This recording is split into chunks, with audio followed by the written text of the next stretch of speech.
వశిన్యాది వాగ్దేవతలచే చెప్పబడిన లలితా సహస్రనామాలు విని ఆశ్చర్యపోయిన ఆ సభలోని దేవతలను ఉద్దేశించి సాక్షాత్ లలితాంబికా దేవి చెప్పిన మాటలను ఒక్కసారి చూద్దామా?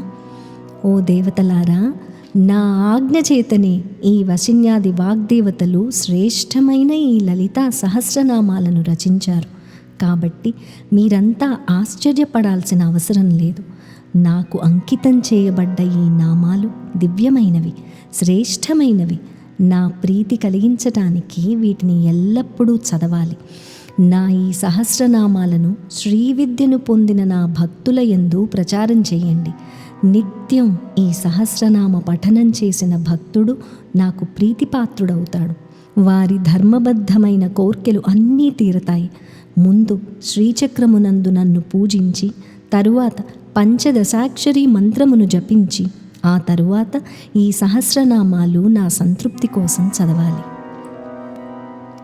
తతః ప్రోవాచ లలితా సదస్యాన్ దేవతాగణాన్ మమాజ్ఞయైవ వాగ్దేవ్యశ్చక్రుః స్తోత్రమనుత్తమం అంకితం నామభిర్దివ్యైః మమ ప్రీతివిధాయకైః తత్పఠధ్వం సదా యూయం స్తోత్రం మత్ప్రీతివృద్ధయే ప్రవర్తయధ్వం భక్తేషు మమ నామ సహస్రకం ఇదం నామ సహస్రం మే యో భక్తః పఠతే సకృత్ మమ ప్రియతమో జ్ఞేయః తస్మై కామాన్ దదామ్యహం శ్రీచక్రే మాం సమభ్యర్చ్య జప్త్వా పంచదశాక్షరీం.